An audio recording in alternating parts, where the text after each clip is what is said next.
So we talked about dysprosium, diatoms, dragonfly, dandelion, dolphin. So now we're going to talk about a body part called the diaphragm. The diaphragm. There's a muscle that goes all the way across inside your body, around, attaches to the ribs and the sternum, called the diaphragm. It's a weird shaped muscle, kind of like a cup. And it flexes every time you take a breath. When you pull the diaphragm down, it makes the lungs longer, sucks on the bottom of the lungs, and sucks air in your mouth. Then you relax and it pushes it back out. The diaphragm is a phenomenal muscle. It has to do all sorts of things. It has to do this. How many times in your lifetime do you breathe? Millions of times, right? Now when the baby is not born yet, he's not breathing. After the baby's born, that diaphragm has to kick in like instantly. It has to be ready to go within minutes of birth. Is that right? What if it doesn't? It says, oh, I'm going to wait a week. Well, then the baby's going to die. So you have everything has to be set to go at a moment's notice. Now, sometimes the doctor has to slap the kid on the butt and say, start breathing. Okay. And they start breathing. Oftentimes they don't, though. So everything is set, ready to go. And instantly, it starts working at just exactly the right time. How long did it take for that mechanism to evolve?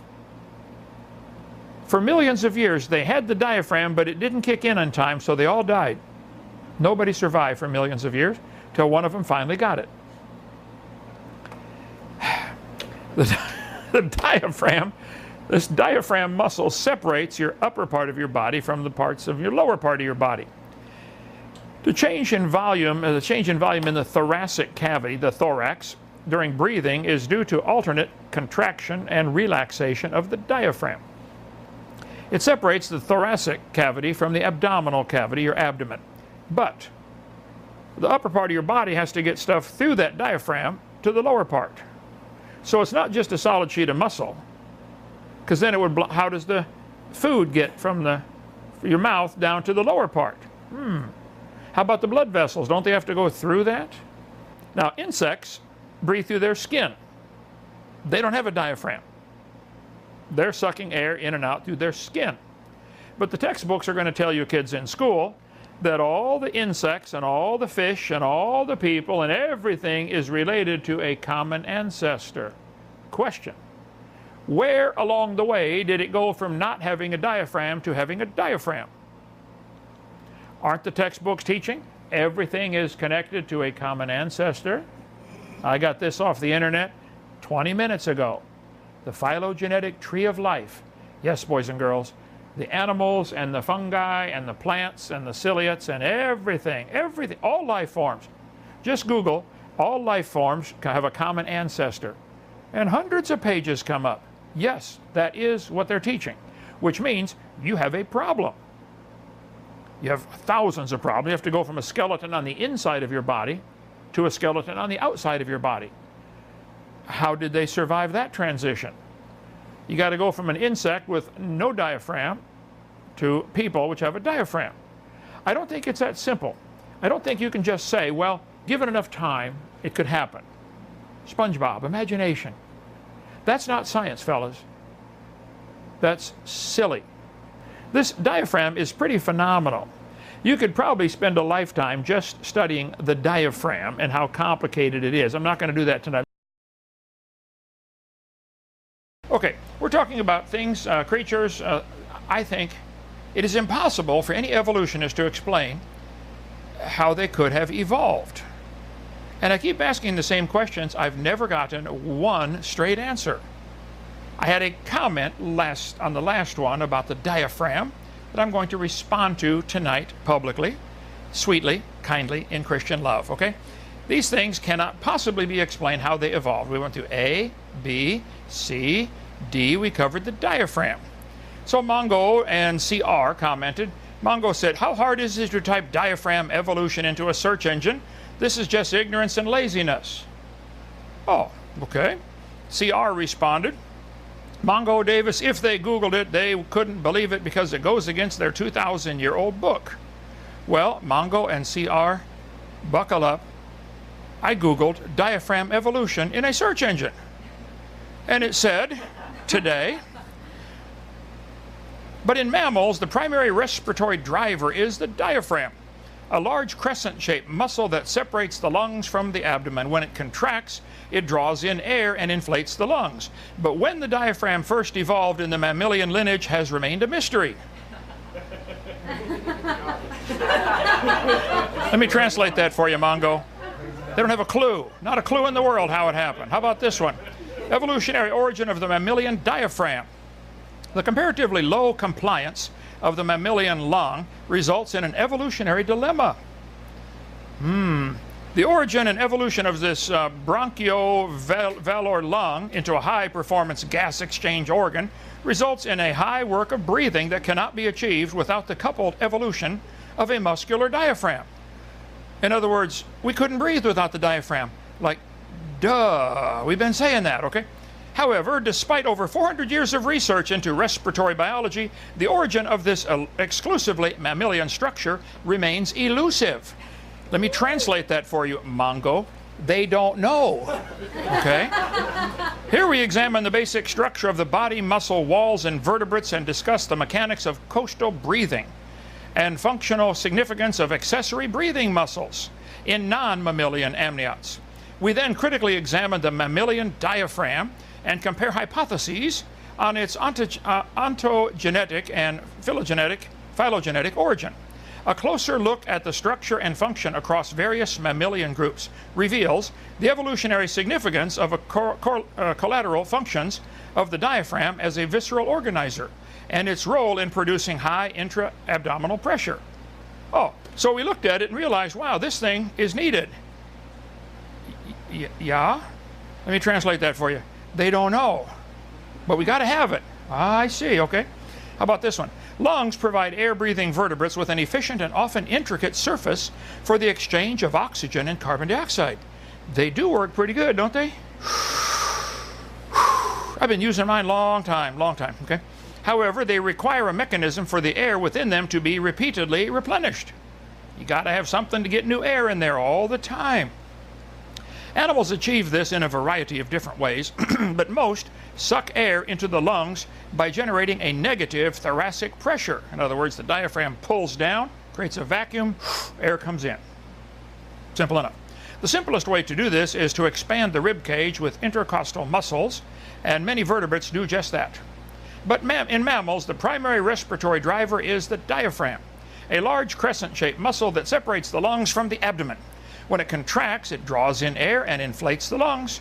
This effective breathing mechanism, partnered with alveolar lungs, in other words, lots of little bubbles off to get lots of surface area for a small lung, equips mammals with a high capacity for oxygen consumption that may have been key to the evolution of high metabolic rates and warm blood. Hold it. We had to have the right kind of lungs and the diaphragm for the... They still didn't tell me how they got it, did it? But when the diaphragm first evolved in the mammalian lineage has remained a mystery. Mongo, let me translate this for you. They don't know. In search of the earliest evidence of a mammalian diaphragm, Marcus Lambert and some other guys from Germany and his colleagues examined fossils of casiids. That's this critter right here. Okay? So they looked at the bones of a casiid. They weigh half a ton, 1,000 pounds. So enormous mammal-like reptiles that occupy the earliest branch of synapsids, the lineage from which mammals ultimately descended. You're welcome to believe that. Okay, I'm going to skip that for now. But even if the casiids had diaphragms, there is little chance it would be written in the stone directly, as the muscle is too delicate to fossilize. So we don't have any evidence, but we know what happened. Okay, I'll give them that so far. Thus, the authors reconstruct the respiratory paleobiology of these half-ton behemoths. Based on the dimension and morphology of the casiid trunk, that means their rib cage, they looked and measured all the rib cage, probably a government grant to do all this, you know. Probably studied it for 400 years, you know, and got all their buddies a grant too. Okay. Lambert and his colleagues suggest that these animals had a very limited capacity for directly expanding the rib cage. In other words, they looked at the ribs and said, well, they couldn't expand them very much.